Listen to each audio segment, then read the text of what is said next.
Les gars, on est de retour. Je sais pas s'il y a du monde de co. Normalement, on est good. J'ai fait appel à un ami et normalement, tout est dispo. Du coup, vous avez la map, vous êtes censé la voir. J'espère que vous voyez correctement.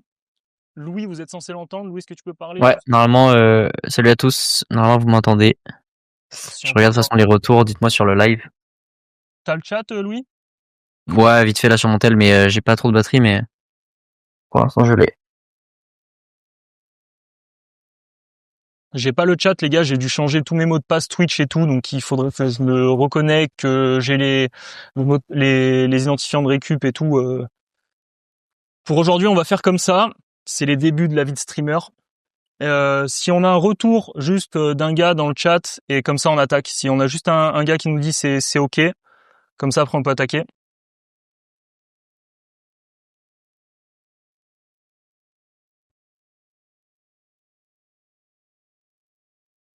Tu me dis Louis si tu vois un retour, un moment quoi. Ouais, y a rien pour l'instant.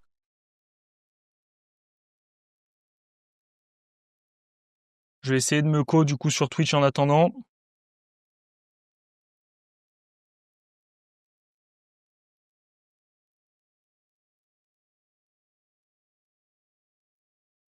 Normalement on est bon.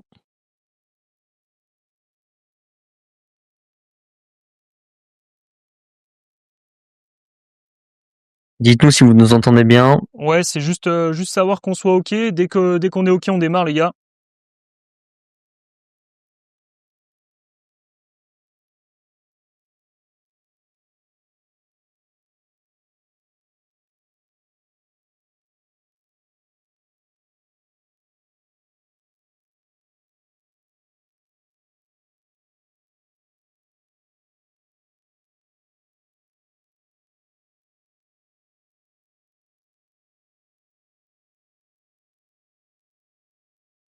Euh, J'espère, je regarde juste que la map elle marche. Si je peux bien modifier des trucs, ouais, ok.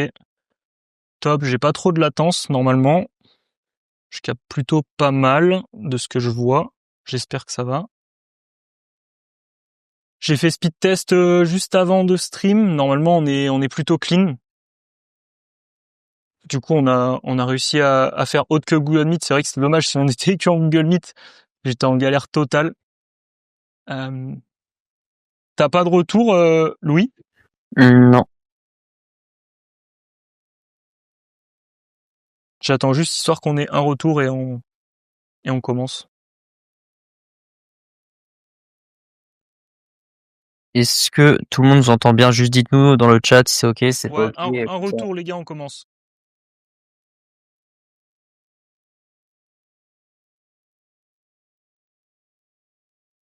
C'est beaucoup mieux apparemment.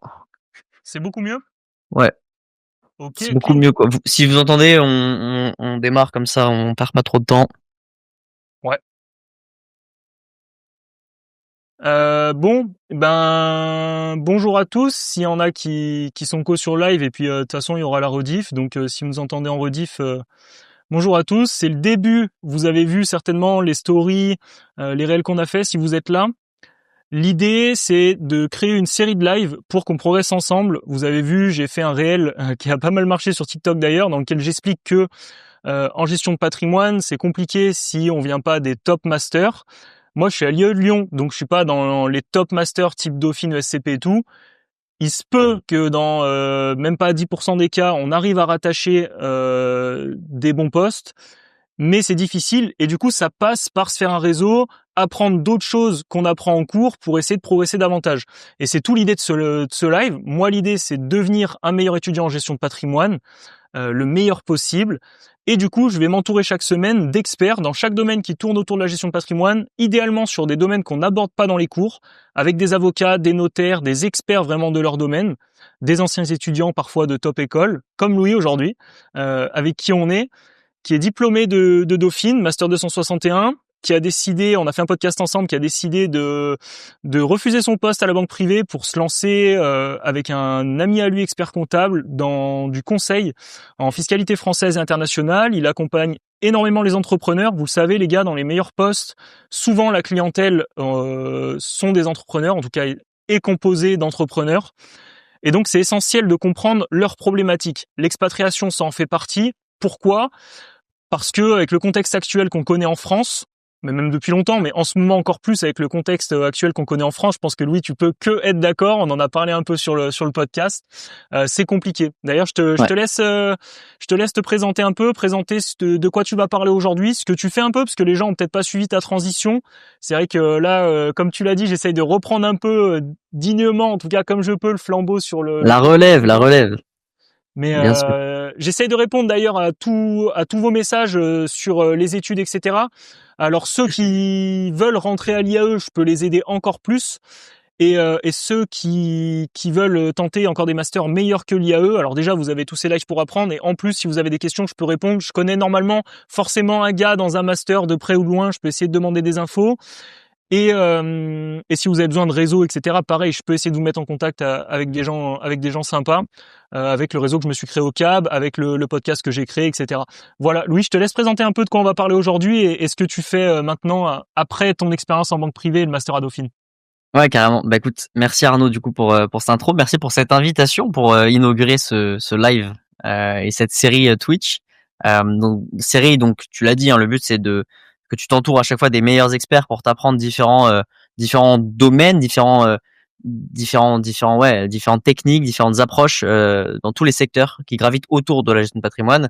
Donc c'est hyper large, hein, la gestion de patrimoine, c'est pour ça qu'on aime bien ça. Il y a de la fiscalité, il y a de l'ingépat, de l'investissement, de la finance, voilà, ça peut aller très très loin. Et du coup aujourd'hui l'idée c'est plutôt de s'attarder sur moi ce que je connais le mieux, ce qui est donc l'expatriation, en tout cas l'expatriation quand on est un entrepreneur. Et la raison elle est simple comme tu l'as dit, c'est qu'aujourd'hui et de plus en plus l'expatriation devient une option pour tout entrepreneur en France. Alors c'est un peu triste à dire, mais en même temps le contexte le contexte explique un peu la raison pour laquelle de plus en plus de personnes et donc d'entrepreneurs, puisque c'est des personnes qui risquent de faire de l'argent ou en tout cas qui aspirent à en faire beaucoup, s'expatrient ou en tout cas veulent partir de France, ne veulent plus payer leurs impôts ici. Et donc on a de plus en plus de problématiques comme ça auprès des entrepreneurs en général. Et comme tu l'as dit, bah, la clientèle principale des banques privées, des family office, des CGP, ce sont les entrepreneurs. Donc aujourd'hui, on va parler plutôt d'expatriation parce que bah, selon moi, et on est assez d'accord, je pense là-dessus, Arnaud, mais On en a parlé pendant le podcast. Hein. Je suis désolé, je te coupe, mais là je suis obligé. On en a parlé pendant le podcast. C'est complètement en phase avec le contexte actuel.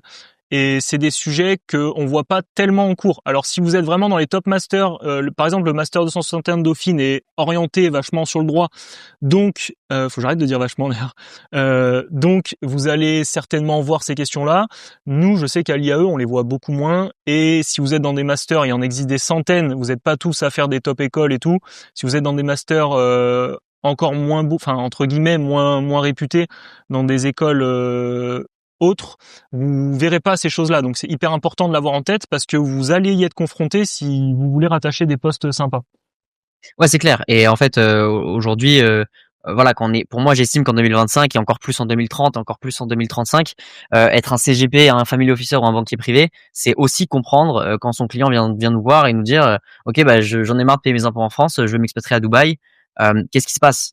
Comment ça se passe? Comment je mets les choses en place? Est-ce qu'il suffit de rester 3 mois à Dubaï et c'est bon, je paye plus mes impôts en France? Et en fait, quand on est CGP, quand on est family officer, quand on est banquier privé, on est l'interlocuteur unique en général des clients, hein, tout simplement. Le but, c'est d'être le médecin généraliste entre guillemets. Donc on se doit de pouvoir répondre correctement à ces clients-là. Et malheureusement aujourd'hui, c'est mon expérience qui parle. 99% des conseillers, en tout cas, donc des CGP, family officer ou banquiers privés, ne sont pas du tout au fait et du tout à l'aise avec ces sujets-là. Et les sujets internationaux sont mais méga importants et pas du tout assez bien compris. Donc rapidement peut-être pourquoi, enfin qui je suis pour parler de tout ça très rapidement. Après on enchaînera sur vraiment l'expatriation en tant que telle et la valeur qu'on pourra essayer de donner. Mais donc rapidement, moi j'ai donc été diplômé, comme l'a dit Arnaud, du master 261 et au lieu de voilà, j'ai décidé de quitter la banque privée simplement pour me lancer à mon compte et lancer une activité de conseil en gestion de patrimoine et principalement focus sur le conseil en fiscalité française internationale. C'est-à-dire que pour l'instant, on ne fait pas de conseil en investissement.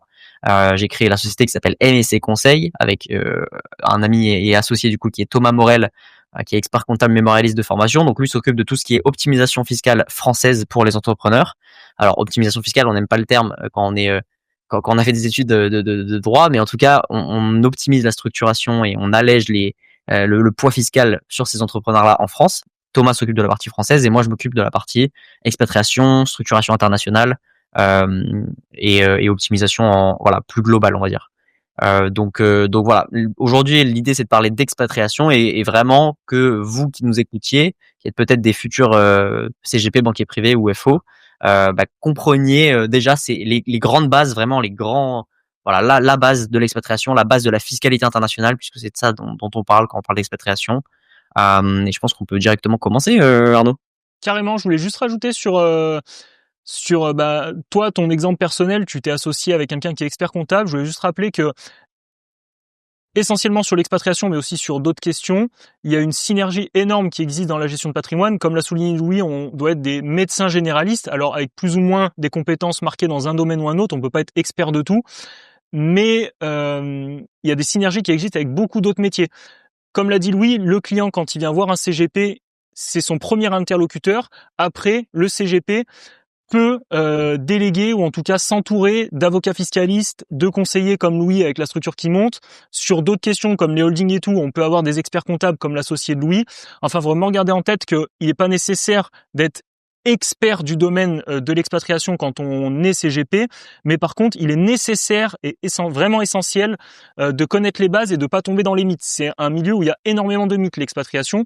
Et l'idée, moi je suis pas expert du domaine par exemple, parce que je suis encore étudiant, et l'idée c'est que Louis me donne tout son savoir pour qu'on puisse augmenter nos connaissances ensemble et être au moins un premier interlocuteur qualité si un jour on a un client entrepreneur. Voilà, je te laisse démarrer Louis. Ouais, bah écoute, du coup sans transition, mais c'est assez fluide. Hein. Évidemment, on va parler d'expatriation comme on l'a dit parce que de plus en plus de clients sont concernés par ces sujets-là et donc les CGP ils sont concernés aussi. Donc je sais pas si tu vois la map, si tu vois directement mon curseur où je peux. Je vois tout. Ok, c'est super. Du coup, on parle donc d'expatriation pour les CGP. Faut que le CGP comprenne qu'est-ce que ça veut dire l'expatriation. Et ce qu'on disait, c'est que de plus en plus de clients patrimoniaux ont des sujets internationaux. D'ailleurs, ici, on va voir vraiment l'expatriation, donc tout ce qui est fiscalité internationale en cas de vie, c'est-à-dire vraiment l'IR, etc. L'IR et l'IS d'ailleurs. Par contre, il y a un autre sujet qui est complètement différent, mais qui est tout aussi important et même encore plus important pour les FO de demain et surtout dans 20-30 ans, c'est les sujets de succession à l'international. Ici, on va pas en parler parce que c'est encore plus complexe, c'est totalement différent. Vraiment, c'est vraiment pas du tout les mêmes conventions fiscales. On y viendra, mais c'est pas les mêmes conventions fiscales, c'est pas les mêmes règles. C'est encore quelque chose de beaucoup plus complexe. Mais déjà, ça c'est des sujets vraiment plus ingépat, avocat fiscaliste et voilà pour en parler. Je déjeunais avec un encore ce midi et lui il traite ce genre de sujet, mais voilà c'est des sujets tellement complexes que même les notaires disent n'importe quoi, même les CGP disent n'importe quoi et c'est normal. C'est pour le coup là on parle de choses qui sont vraiment très nichées. Ici l'expatriation, la fiscalité internationale en cas de vie, c'est un peu plus simple. Et aujourd'hui, que ce soit les cadres dirigeants globalement, on a des cadres dirigeants qui peuvent s'expatrier. Donc ça c'est plutôt ça va être des salariés en général. Donc il y a notamment les notions d'ailleurs de salariés dans les grandes boîtes du CAC 40 par exemple, qui sont en fait dans des segments des banques privées en général qui s'appellent les segments cadres dirigeants justement. Ça fait partie des gros clients patrimoniaux des banques privées notamment. Et ici on va se concentrer plus sur tout ce qui est indépendant entrepreneur. Pourquoi? Parce que c'est plus simple quand on est un entrepreneur de s'expatrier, ou en tout cas ça vient de notre décision à nous uniquement. Là où quand on est salarié, quand on est vraiment cadre dirigeant, ça peut venir tout simplement de notre patron qui nous demande d'aller à l'étranger. Et donc voilà, c'est encore une autre impulsion, mais en tout cas les conséquences seront peu ou prou les mêmes, on y viendra. Globalement, ce qu'il faut comprendre, c'est ça, c'est que c'est les mêmes problématiques. Il faut juste comprendre la notion de résidence fiscale. En fait, avant de parler d'expatriation, une expatriation, c'est tout simplement changer sa résidence fiscale. Donc changer de résidence fiscale. Donc la résidence fiscale, c'est quoi? C'est l'état dans lequel elle est considérée, donc comme dans l'état dans lequel une personne est considérée redevable de l'impôt, donc domiciliée à des fins fiscales. C'est l'état qui dispose du droit d'imposer l'ensemble de ses revenus mondiaux. Donc en France, on parle de l'article 4A notamment du Code général des impôts, dont on parlera juste après, mais qui est donc qui est donc la conséquence directe de cette résidence fiscale, c'est le fait d'imposer les personnes sur leurs revenus mondiaux et non pas uniquement français. Et donc en fait, une expatriation, c'est un changement de résidence fiscale. Pour bien comprendre comment on change de résidence fiscale, il faut déjà comprendre qu'est-ce que la résidence fiscale française déjà. Pourquoi nous tous qui écoutons ce live, et Arnaud et moi, on est résident fiscal français aujourd'hui, en tout cas pour l'instant. Pourquoi? Parce qu'on remplit en fait en réalité les trois cases, ou en tout cas une des trois cases de l'article 4B du CGI. L'article 4B du CGI, c'est vraiment donc CGI, Code général des impôts, je pense que tout le monde connaît, mais c'est vraiment l'article fondateur et essentiel, et vraiment c'est la pierre angulaire de toute expatriation, puisque c'est celle qui détermine la résidence fiscale du contribuable selon le droit interne français. Il y a trois critères dans cet article 4B du CGI. Donc il y a des critères personnels, critères professionnels et critères économiques. Alors les critères, je vais juste récupérer ça. Tu me dis d'ailleurs aussi Arnaud si des fois tu veux rajouter des trucs ou. Ouais, j'avais juste une question. On entend souvent, tu vois, même moi, on en parlait encore hier, des amis entrepreneurs, etc. Et il y a énormément d'arnaques qui existent, ou en tout cas de fraudes, où on te promet des fois de payer zéro fiscalité, tu vois, en t'expatriant, etc. Là, de ce que je t'entends, tu as forcément du coup une résidence fiscale quelque part. Donc tu es forcément redevable de l'impôt quelque part, et les conventions fiscales servent à ça, si je te suis. Donc en gros, si je te comprends, il n'existe pas, sauf vraiment montage peut-être extrême, mais normalement, tu es obligé de payer de l'impôt quelque part, c'est ça? Ouais, exactement. En fait, tu es obligé en tout cas d'être redevable de l'impôt quelque part. Tu peux payer un impôt à 0%. Par exemple, Oui, on bien va sûr, en mais parler t'es après, mais à redevable de Dubaï, l'impôt c'est quelque part. 0%. Mais t'es normalement, et je dis bien normalement parce qu'en fait, c'est la théorie, dans la pratique, il y a eu un cas de jurisprudence où une personne a réussi à être considérée comme domiciliée fiscale nulle part. Mais personne ne comprend dans les avocats fiscalistes comment cette décision a pu tomber. Mais en tout cas, retenez que l'on ne peut pas être domicilié fiscal nulle part. On doit forcément avoir un domicile fiscal. On doit forcément d'ailleurs avoir une résidence fiscale et non pas un domicile fiscal. Je viendrai à la distinction juste après. Mais on est obligé d'avoir une résidence fiscale normalement. Donc on ne peut pas ne pas être redevable d'aucun impôt. On peut être redevable d'un impôt à 0%. Comme je l'ai dit, si on va à Dubaï, on a 0% d'IR. Donc si on n'est pas entrepreneur, par exemple, si on est juste salarié, qu'on vit à Dubaï, on est redevable de zéro impôt parce qu'il n'y a pas d'impôt sur le revenu à Dubaï. Mais on est quand même redevable de l'impôt. On est résident fiscal dubaïote. Donc trois critères de l'article 4B du CGI, qui est en fait article qui donc détermine le domicile fiscal d'une personne physique. Il suffit de cocher un des trois critères pour être considéré comme résident, enfin comme domicilié fiscal français. Alors je viens tout de suite à la différence entre résident fiscal et domicile fiscal. C'est une notion un peu subtile, mais ce qu'il faut comprendre, c'est que le domicile fiscal, c'est le droit interne français qui le détermine. Et il le détermine par l'article 4B du CGI. La résidence fiscale, c'est les conventions fiscales internationales qui le déterminent. Donc il y a une différence entre les deux. Elle est subtile, mais il faut bien la comprendre. Et ça, c'est plus pour ceux qui veulent aller beaucoup plus loin. Mais on voit avec des jurisprudences récentes qu'en fait, là où avant, même le fisc ne faisait pas la distinction vraiment entre les deux et considérait que domicile égale résidence et résidence égale domicile, plus ça va, et notamment avec une décision de jurisprudence de 2024, plus on voit qu'en fait, il peut y avoir même des implications à cette différence et cette distinction. Et donc, on y viendra ensuite. Juste pour bien comprendre, déjà, les critères qui peuvent qualifier comme domicilié fiscal une personne en France, ils sont au nombre de 3, et critères personnels, professionnels, économiques. Les personnels, ça va être la notion de foyer. Donc Alors, là, en la fait, notion juste pour ouais. reprendre, tu viens de faire tomber un peu le mythe des 183 jours. Il suffit pas de résider 183 jours dans un autre pays pour être considéré comme résident fiscal d'un autre pays. Enfin, en tout cas, pour opposer ta résidence fiscale. Complètement, mais je vais venir même encore un peu après, hein, mais oui, déjà, on peut déjà d'ores et déjà le dire, oui, clairement. En fait, la règle des 183 jours, c'est très réducteur, en tout cas. C'est pas forcément faux dans certains cas, mais c'est complètement réducteur. Et en tout cas, on va le voir tout de suite d'ailleurs que pour la France, c'est pas le cas. Pour la France, on peut très bien rester 2 mois en France et être considéré résident fiscal français. Ok. Euh, Ok. Parce que, encore une fois, il n'y a pas que des critères temporels. C'est pour ça, là, les critères de l'article 4B, il y a personnel, professionnel, économique. Il n'y a pas marqué, à titre de comparaison, par exemple, pour donner un peu plus de contexte, mais si on va en Thaïlande, la Thaïlande, l'article 4B de la Thaïlande, l'article de droit interne de la Thaïlande, c'est il faut rester 183 jours dans le pays pour devenir résident fiscal thaïlandais. Nous, c'est pas du tout ça. Nous, on a trois critères. L'article 4B dit il y a les critères personnels, professionnels et économiques. Il suffit d'en cocher un des trois. Et on va le voir, en fait, la notion temporelle est en fait un sous-critère, est un critère subsidiaire, ce qu'on dit. Enfin, on appelle ça le critère subsidiaire, parce qu'il vient après le premier critère, au sein de ce grand critère qui est le critère personnel. C'est-à-dire que critère personnel égale foyer, et à défaut, le lieu de séjour principal. Donc, le foyer, c'est quoi? C'est où est-ce qu'on vit Donc le lieu de notre résidence habituelle, de nous et de notre famille. La famille, en droit fiscal, on ne considère pas les parents, les frères et sœurs, on considère uniquement la copine, la concubine, la partenaire, la conjointe, peu importe, la moitié, et les enfants. Les enfants notamment mineurs ou en tout cas rattachés à notre foyer fiscal. Du coup, Louis, c'est l'expatriation, c'est toujours très lié au régime matrimoniaux. C'est-à-dire que c'est deux questions en général où ça va avoir des implications ou pas forcément. Parce que là, je Non, vois que parce tu parlais. non parce que en fait, les critères de l'article 4B sont des critères personnels. En fait, dans un couple, il peut y avoir un domicilié fiscal français et un non domicilié fiscal français. Ok, donc C'est juste, aucune. Ok. voilà, c'est juste que de par ce critère du foyer qui rattache par défaut la moitié de la personne, et je dis bien moitié, non pas femme ou mari, parce que ça peut être aussi partenaire de Pax, mais aussi concubine.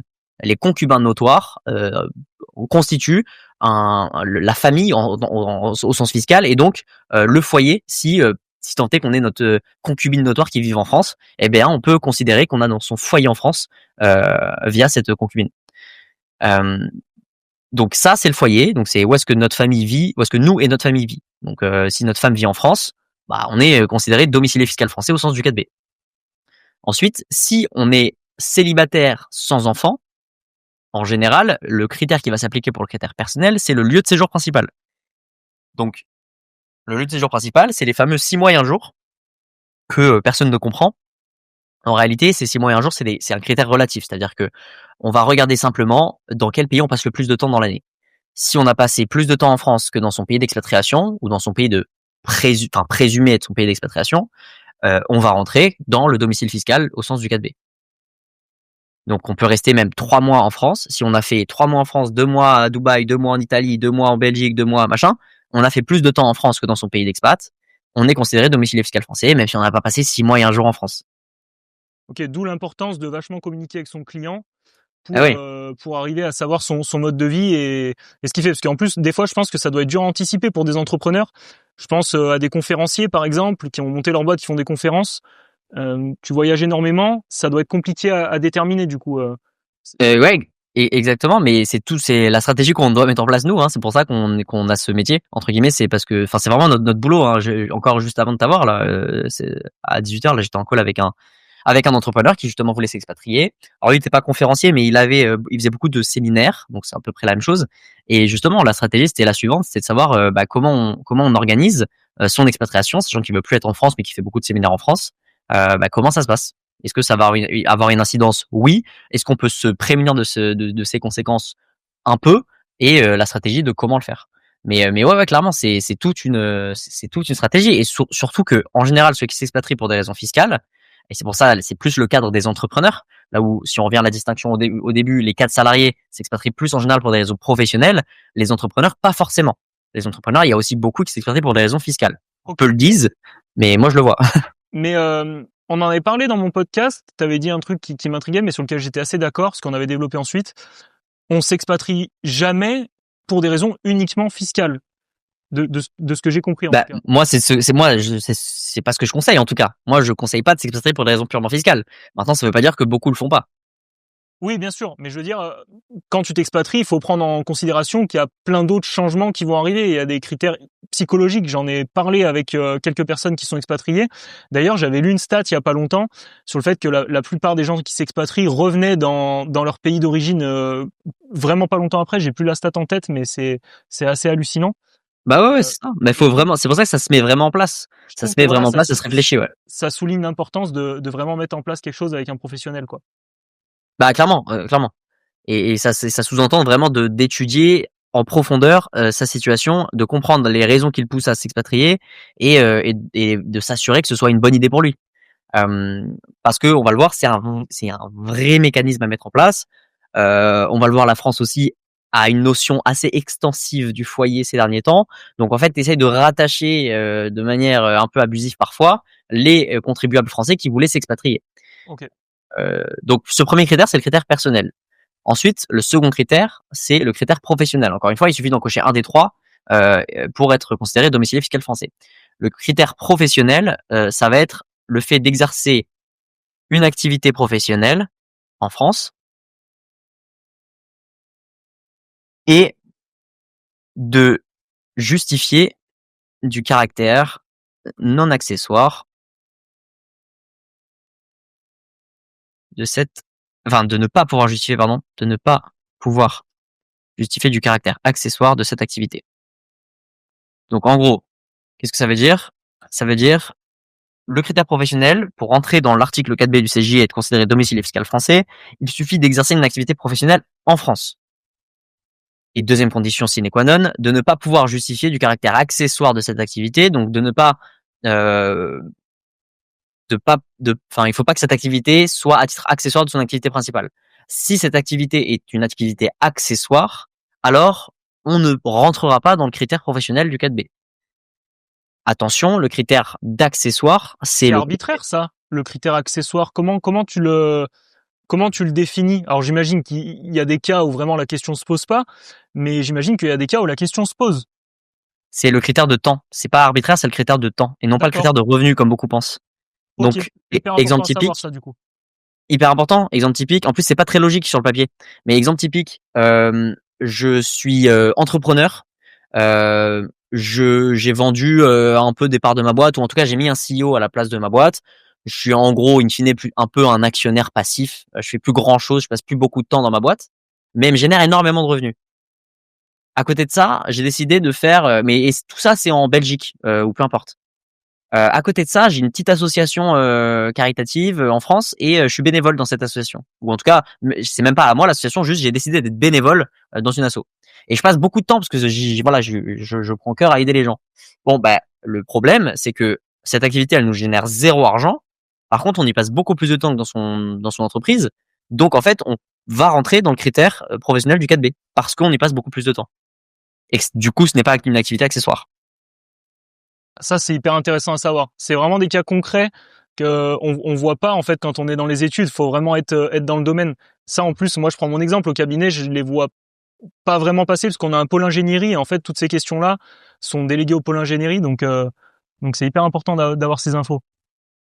Bah ouais, non mais clairement. Et surtout, c'est quelque chose qui est très important parce que comme tu dis, c'est des questions concrètes, quoi. Je veux dire, on a besoin de savoir ça. On doit le savoir. C'est obligé, c'est obligatoire.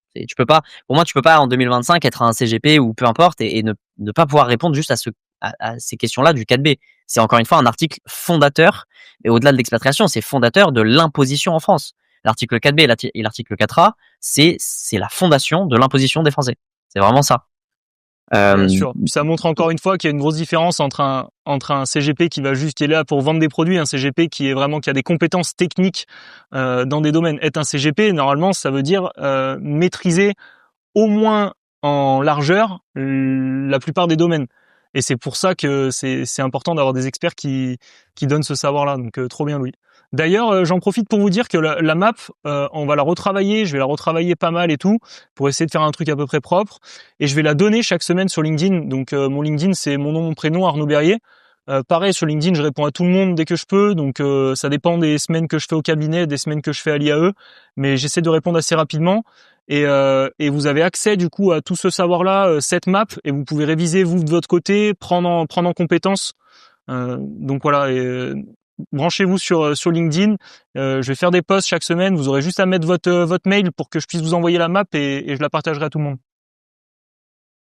Donc ensuite, on a vu donc le critère personnel, le critère professionnel, et maintenant on va voir le critère économique. Le critère économique, c'est un critère un peu fourre-tout qui en fait rattache énormément de contribuables, mais plutôt clientèle ultra high net worth individuals. Pourquoi? Parce que Attends, est-ce que tu peux définir ce que c'est? Parce que je pense qu'il y en a qui savent pas, ceux qui sont pas encore dans le process, qui sont un peu plus jeunes ou quoi. guys, les UHNWI, s'il vous plaît. Non, c'est les clients qui ont plus de 30 millions de patrimoine, plus de 30 millions d'encours. Après, donc il y a ce qu'on appelle les high net worth individuals, je crois que c'est 10 millions, et il y a les very high net worth individuals, je crois que c'est 20 millions, et les ultra high net worth individuals, je crois que c'est 30 millions. En gros, c'est la clientèle des grosses banques privées indépendantes, type Edmond Rothschild, Autingre, et toutes les banques comme ça, et évidemment certaines banques retail, banques de réseau au segment gestion de fortune, et également forcément des family office encore plus. Donc au niveau des critères économiques, c'est donc effectivement ces personnes-là qui sont un peu plus rattachées facilement à la France via ce critère qu'un jeune entrepreneur. Pourquoi? Parce que c'est tout simplement, en gros, le patrimoine, la substance économique. Où est-ce qu'on a nos principaux investissements? où est-ce qu'on possède notre siège, enfin le siège de nos affaires, et d'où est-ce qu'on administre nos biens. Alors c'est la phrase un peu pompeuse, il me semble que c'est vraiment exactement celle-là, celle qui est donnée dans l'article 4b de mémoire. Mais donc en gros, ce qu'il faut comprendre, c'est on va comparer vis-à-vis de la France et de son pays d'expat, dans quel pays on a le plus gros patrimoine et surtout quel est le patrimoine qui nous génère le plus de revenus. C'est-à-dire en fait, est-ce que on a plus de revenus qui émanent d'un patrimoine immobilier par exemple en France ou d'un patrimoine d'un capital par exemple une entreprise par exemple à l'étranger. Si on a plus de revenus qui sont dégagés via notre patrimoine immobilier en France que via notre entreprise à l'étranger, eh bien dans ce cas-là, on va être considéré comme domicilié fiscal français au sens du 4B et de ce critère économique. Ah, super important à savoir ça. Ok, ok. Voilà. Et si on veut pousser un peu dans le détail, ce qu'il faut bien prendre en compte, par exemple, là, je rattache à toutes les personnes qui veulent faire de la banque privée. On parle souvent d'assurance vie luxembourgeoise. L'assurance vie luxembourgeoise, pourquoi on l'a conseillé? On l'a conseillé parce qu'on disait, enfin, c'est comme ça que les CGP la vendent. C'est vous sortez votre argent de France, tout ira bien. Il y a quand même une notion intéressante à prendre en compte, c'est que certes, on sort cet argent de France, donc en fait, ça évite de pencher trop du côté de la balance française. Cet argent-là, il est logé dans une assurance vie luxembourgeoise. Si on s'expatrie pas au Luxembourg, ce qui est le cas de 99% des gens qui s'expatrient, imaginons que je m'expatrie en Belgique, eh bien en fait, je n'aurai pas plus de substance et j'aurai pas un critère économique important, j'aurai pas de beaucoup d'investissement en Belgique. J'en aurai juste pas beaucoup en France. Ok? Mais ça veut pas dire que ça va pencher plus du côté de notre pays d'expat. Ça veut juste dire qu'on va éviter de pencher trop du côté français. Ça allège la balance, mais ça fait pas pencher la balance. Ok. Voilà. Exactement. Okay. Donc c'est pas magique, c'est pas miracle. C'est extrêmement important, c'est une bonne brique à son expatriation, mais ça ne suffit pas en général. Ça ne suffit pas parce que par exemple, si on a de l'immobilier en France, bah l'immobilier, on va pas le mettre dans une assurance vie luxembourgeoise. Donc voilà. Ça, c'était donc les 3 critères de l'article 4B du CGI. Et la conséquence de ces 3 critères, c'est en fait, si le 4B nous détermine domicilié fiscal français, dans ce cas-là, quelle est la conséquence? On va regarder l'article 4A, en fait, l'alinéa juste avant l'article 4B, qui est donc, l'article 4A, il dit quoi? Il dit, si on est domicilié fiscal français au titre du 4B, on a une obligation fiscale illimitée. Illimitée, ça veut dire qu'on est redevable de l'impôt sur nos revenus mondiaux. Donc revenus de source française et de source étrangère. Si on est non domicilié fiscal français, donc on ne rentre dans aucun de ces critères, on a une obligation fiscale limitée. On doit encore l'impôt en France sur nos revenus de source française. Un étranger, un Américain qui a un bien immobilier en France, il va devoir payer son impôt sur les loyers en France. En France, ok, ok. Je reviens juste, je fais une petite parenthèse. J'avais ma souris qui buguait, je suis désolé. Je rebondis sur ce que tu disais sur le Luxembourg. C'est pas parce que là il y a des limites que ça reste pas intéressant dans certains cas. Par exemple pour des entrepreneurs qui cash out ou quoi. T'as fait un talk d'ailleurs là-dessus très récemment sur l'assurance vie luxembourgeoise. Il y a plein d'autres avantages. J'ai pas mal travaillé dessus. Moi au cabinet, on en propose au cabinet. Du coup, j'ai quelques contacts là-dedans. Si c'est un sujet qui vous intéresse, qu'on fasse des comparatifs, pourquoi c'est intéressant, qu'on rentre vraiment dans le détail comme une map comme ça, dites-le dans le chat ou quoi. Je pense que oui, même toi, tu dois trouver que pour un étudiant en gestion de patrimoine, c'est essentiel. Super intéressant. Non, mais c'est essentiel. Donc normalement, c'est obligatoire. Je peux arriver à faire un truc plutôt cool là-dessus. Et voilà, donc dites-le dans le chat. S'il y a un gars qui met un truc ou quoi, je le verrai forcément. Donc, à un moment ou un autre. Donc voilà. Ou même en MP ou quoi, dites-moi, fais un truc sur l'assurance vie luxembourgeoise, trop bien. Voilà. Bref, je laisse continuer. J'ai ma souris qui remarche. C'est parti. Donc si on avance un peu plus vite quand même, parce que sinon je peux m'éterniser sur ces sujets. Mais donc ce qu'on comprend, c'est que non, mais en fait, j'essaie à chaque fois, j'essaie d'être pédagogue, mais il y a tellement de trucs à dire et le détail est important dans ce genre de matière, donc c'est compliqué. Bien sûr. Le détail n'en est pas un en matière fiscale, quoi. Enfin, le détail, ça peut t'amener à la prison, quoi. Donc, j'ai coupé le 4A là. Tu parlais du 4A au début, donc c'est pas grave, j'avance un petit peu. Tu l'as déjà évoqué tout à l'heure plus haut. Ouais, juste moi, je sais pas où tu te situes. On passe direct à là, comment obtenir la résidence fiscale étrangère, etc. Je suis à chaque fois ton curseur, donc il y a 0. Ah, vas-y, très bien. Très bien. Bah ok. Du coup, donc si on veut s'expatrier, en gros, il faut changer de résidence fiscale. Donc il y a deux étapes hyper importantes. La plupart des gens pensent qu'à une étape, et en fait, il y a la deuxième qui est 95% du travail. La première étape, c'est d'obtenir la résidence fiscale du pays. Donc ça, c'est ce qu'on va voir à gauche. Et la seconde étape, c'est d'opposer cette résidence fiscale étrangère à notre résidence fiscale française. Ça, c'est ce qu'on va voir juste ensuite. D'abord, obtenir la résidence fiscale étrangère, ça Alors, dépend de chaque pays. je vais juste zoomer pour les gens parce que je sais pas comment on voit. D'ailleurs, s'il y en a un ou deux qui peuvent nous faire un retour sur Twitch, comme ça on voit à quel point on voit ou on voit pas. Donc j'ajuste en fonction. Voilà, donc je mets juste. Donc, obtenir la résidence fiscale étrangère, ça va dépendre vraiment de chaque pays. Comme en fait, on l'a vu en France, ça serait du coup cocher un des 3 critères de l'article 4B. En Thaïlande, ça serait rester 183 jours. Au Panama, c'est aussi rester 183 jours et payer de l'impôt dans le pays. Au Paraguay, il faut rester 120 jours. Voilà, la liste elle serait longue, il faudrait faire tous les pays du monde. Mais donc, ce que je veux dire, c'est que chaque pays a son droit interne, son article 4B à lui, entre guillemets, et donc ses conditions de résidence fiscale. Ça, c'est la première chose. Une fois qu'on devient résident fiscal de son pays d'expat, imaginons Dubaï, il faut rester 3 mois, se faire self-sponsor par une société. On viendra dans le détail après sur l'exemple. Mais donc voilà, faut créer une société, se faire sponsoriser et on peut y rester que 3 mois. Dans ce cas-là, à ce moment-là, si on coche ce critère-là, on devient résident fiscal dubaïote. Mais par contre, on peut encore être considéré domicilié fiscal français au sens du 4B. Et c'est ça qui est hyper intéressant, c'est que si je me suis expatrié par exemple en Estonie, le critère, c'est un critère assez large en gros, de substance, donc le fait de prouver qu'on a un appartement à l'année, etc., etc. Je suis expatrié en Estonie. Je deviens résident fiscal estonien. Par contre, je décide de revenir un peu trop souvent en France, ou j'ai une copine en France, ou j'ai beaucoup d'investissements en France qui me produisent beaucoup de revenus, etc., etc. Dans ce cas-là, qu'est-ce qui va se passer? Il y aura ce qu'on appelle un conflit de résidence.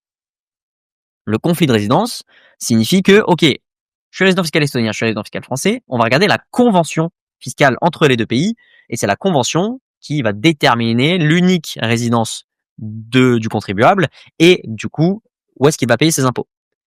C'est pas ça la convention fiscale d'ailleurs. C'est déterminer, c'est éviter la double imposition quoi en gros. Alors c'est pas l'unique fonction parce que ça fait quand même 60 pages, donc il y a d'autres, Ouais, j'imagine il y bien, a, oui, mais je veux il y a dire, d'autres fonctions, on retient mais ça dans en général. voilà, exactement. Là, l'idée, c'est de dire la convention, elle sert à éliminer les doubles impositions, déterminer du coup l'imposition, déterminer la répartition de l'imposition entre les deux pays, et du coup déterminer aussi l'unique résidence, parce que c'est de cette unique résidence que va découler tout le reste.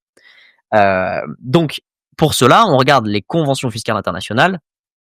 Les conventions fiscales internationales, c'est aussi ce qu'on appelle les double tax treaty, donc les DDT. Et en gros, c'est des accords bilatéraux entre deux pays que quasiment tous les pays ont rédigés. Mais attention, tous les pays n'ont pas de convention fiscale. Je vous dirai après ce qui se passe quand il n'y a pas de convention fiscale. Exemple, entre l'Estonie et l'Indonésie, il n'y a pas de convention fiscale. Qu'est-ce qui se passe dans ce cas-là? Je vous le dirai ensuite. Mais donc, quand il y a une convention fiscale, on a un conflit de résidence parce qu'on est à la fois résident fiscal estonien et résident fiscal français, par exemple. On regarde la convention et la convention nous dit, OK, on a 4 critères successifs. Pourquoi cette convention a 4 critères successifs? Parce qu'en fait, c'est une convention, en l'occurrence France-Estonie, et c'est le cas de beaucoup de conventions, c'est une convention du modèle, ce qu'on appelle OCDE. Alors, faut pas comprendre pourquoi. Avant, il y avait aussi le modèle de l'ONU. Le modèle de l'ONU a été petit à petit un peu mis de côté, et c'est le modèle OCDE qui a pris le relais sur 90% des conventions. Donc, beaucoup de conventions sous ce format-là. Mais attention, certaines ne le sont pas. Et j'y viendrai sur le cas de Dubaï dans l'exemple un peu plus tard. Mais donc, une convention du modèle OCDE, c'est donc 90% des conventions à la louche. Hein, c'est pas un chiffre exact, mais en gros, c'est énormément. Et la majorité des conventions sont rédigées sous ce modèle-là. Et ce modèle-là, il dit quoi? Il dit qu'il y a 4 critères successifs. Successif, c'est important. C'est pas alternatif. Alternatif, c'était les critères de l'article 4B. Il suffisait d'en cocher un des 3. C'est alternatif. Là, c'est successif, c'est-à-dire qu'on va d'abord regarder le premier, donc le foyer d'habitation permanent, ensuite le second, ensuite le troisième, et enfin le dernier. Et en fait, dès qu'on regarde un critère, si ce critère-là penche plus du côté d'un des deux pays, dans ce cas-là, on devient résident fiscal de ce pays-là au sens de la convention. Et on regarde plus les différents critères. Donc on pourrait dire que c'est par ordre d'importance, en gros.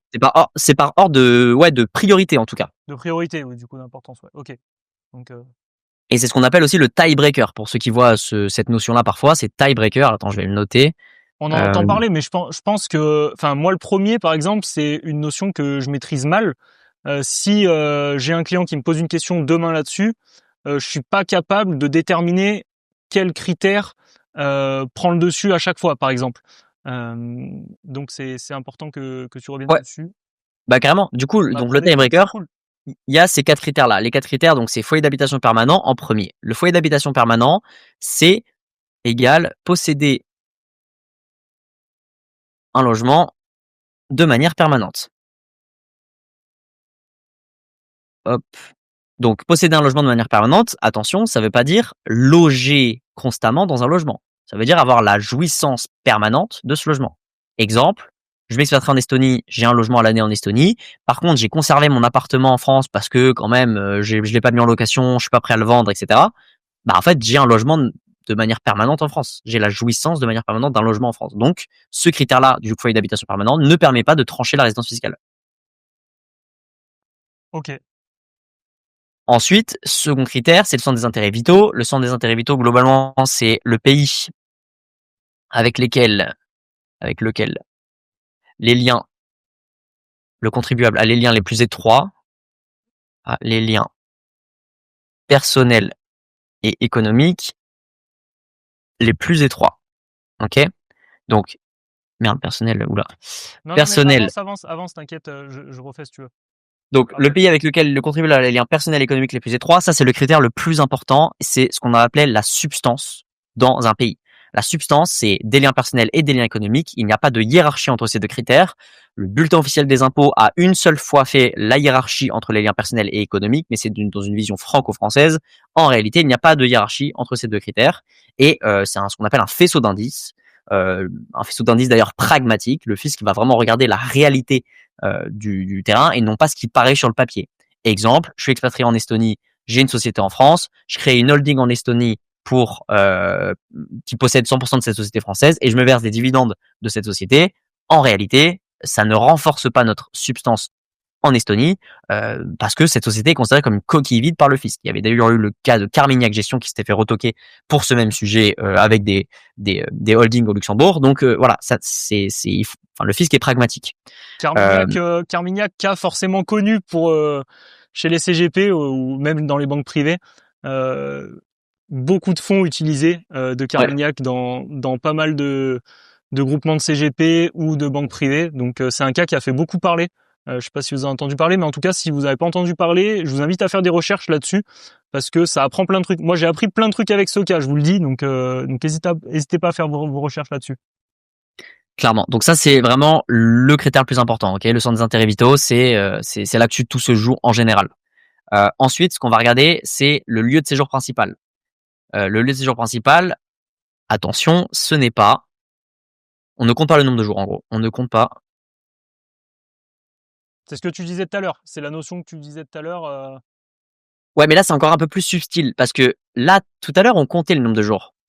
Oui, mais c'était juste, fallait pas prendre que en compte les 6 mois. Fallait prendre en compte l'ensemble. Ouais, mais là, c'est encore plus complexe parce que beaucoup, et ça vraiment, ce que je dis là, c'est que beaucoup pensent que là, on compte le nombre de jours. Ah ben C'est-à-dire que là, hein. Moi le premier. Hein. C'est-à-dire que là, on les comptait, hein. Dans le lieu de séjour principal, on les comptait, les nombres de jours. C'est juste que on comptait exactement le nombre de jours et que ce que je voulais dire, c'est que le critère du 6 mois et un jour était relatif. Parce qu'en fait, il fallait juste rester plus de jours dans le pays, en France, que dans son pays d'expat pour être considéré d'homme. Mais ici, on ne compte même pas les jours. En fait, c'est un lieu de séjour principal. D'ailleurs, attends, non, c'est pas le lieu de séjour principal dans la convention, hein. C'est le lieu de séjour habituel. On compte pas le nombre de jours, d'accord. Parce que moi, je pensais que c'était comme ce que tu disais plus haut, ici. C'est-à-dire, si tu résides 3 mois en France, mais que tu bouges tout le reste du temps et que du coup, tu résides moins de 3 mois ailleurs, à chaque fois, par exemple 2 mois à Hong Kong, 1 mois en Suisse, etc. C'était ok. Enfin, ton lieu de résidence principale, ton lieu de séjour principal, pardon, c'était la France. Ouais, mais non, là, c'est le lieu de séjour habituel, d'ailleurs. C'est pas le lieu de séjour principal, hein. D'accord. Ça faudra le modifier. Justement, ça a toute son importance parce qu'en fait, c'est le lieu de séjour habituel, donc c'est le lieu de séjour. C'est un lieu de séjour habituel. C'est pas le lieu de séjour le plus habituel et c'est pas non plus le lieu de séjour principal. Donc, on ne compte pas le nombre de jours. Il y avait notamment le cas d'une jurisprudence avec l'application de la convention entre la France et le Brésil, où un Français était expatrié au Brésil. Il avait passé de mémoire 242 jours au Brésil, le reste du temps en France. Bon, bah là, on n'avait pas pu trancher sa résidence sur les 2 premiers critères. Arrivé au lieu de séjour habituel, le conseil, la cour administrative d'appel, avait considéré que en gros on ne comptait pas le nombre de jours, etc., et qu'il était considéré comme résident fiscal français, le Conseil d'État a cassé cette décision sans pour autant infirmer qu'on ne comptait pas le nombre de jours. Donc le Conseil d'État a validé qu'on ne comptait pas le nombre de jours, et pour d'autres raisons, il a ici considéré que le contribuable était résident fiscal brésilien. Mais ce que je veux dire, c'est qu'on peut très bien rester 300 jours en France et 65 en Estonie, enfin l'inverse, 300 jours en Estonie, 65 en France. On peut considérer que la France est un lieu de séjour habituel, notamment par exemple si donc ce qu'on va regarder plutôt, c'est la fréquence des séjours et non pas forcément la durée. Oh, hyper intéressant. Alors là, tu viens de m'apprendre un truc. Je Ouais. connaissais pas ce cas-là en plus de jurisprudence. Tu viens vraiment de m'apprendre un truc. C'est Bah, super. je pourrais te la donner si tu veux. Je pourrais te la donner celle-là, mais elle est hyper intéressante, mais et beaucoup l'ont mal comprise en plus parce qu'ils se sont arrêtés au fait que le Conseil d'État avait cassé la cour d'appel, mais en réalité il a cassé la cour d'appel pour d'autres raisons, en mentionnant quand même qu'on ne comptait pas le nombre de jours et que le lieu de séjour habituel avait égard à la fréquence et non pas la durée des séjours. Exemple typique, je reviens tous les mois, enfin tous les week-ends pardon, en France pendant toute une année. Vous pouvez compter, ça fait 90 jours à peu près. Donc ça fait en gros 3 mois. Sauf que 90 jours, si on revient tous les week-ends, c'est un lieu de résidence habituel, c'est un lieu de séjour habituel. C'est pas le plus habituel parce que c'est pas là où on passe le plus de temps, mais c'était habituel dans le sens de la fréquence de ces déplacements. Et enfin, du coup, la nationalité. Donc dernier critère en dernier ressort, en cas de si on n'arrive pas à trancher la résidence sur ces 3 premiers critères, on va regarder la nationalité de la personne. Bon là, c'est pas très compliqué à comprendre. Si t'es français, tu es forcément résident fiscal français. Si tu es résident fiscal des 2 pays ou que tu n'es résident fiscal d'aucun pays, dans ce cas-là, on va regarder le dernier critère. En fait, le dernier sous-critère qui n'existe pas vraiment, c'est un accord amiable. Donc en fait, les 2 pays vont devoir faire un accord à l'amiable sur ton cas, à toi précisément. C'est extrêmement rare. En réalité, le critère de la nationalité, il peut être beaucoup utilisé parce que en fait, c'est le seul critère objectif. Là où tous les autres sont des critères plutôt subjectifs, en l'occurrence, puisque en fait, un foyer d'habitation permanent, bon, est-ce que le fait de loger à titre gratuit chez ses parents peut être considéré un foyer d'habitation permanent? Bah, ça dépend, parfois oui, parfois non. Le centre des intérêts vitaux, c'est un faisceau d'indices, voilà, pour le coup, il y a rien de plus subjectif. Le lieu de séjour habituel, on compte pas vraiment le nombre de jours, donc pareil, comment on quantifie la fréquence? Compliqué. Par contre, la nationalité, c'est blanc ou noir, donc c'est assez simple. Donc en réalité, souvent, l'administration fiscale peut reposer sur ce critère de la nationalité, si tant est qu'elle n'arrive pas à déterminer la résidence sur les 3 premiers critères. Ok. Voilà. Ça c'est top. Ok. Donc cette convention, elle détermine du coup l'unique résidence, elle détermine la répartition de l'imposition et du coup on connaît notre résidence fiscale, à qui on doit payer l'impôt, combien on doit payer d'impôt, comment se passent les éliminations de double imposition, etc., etc.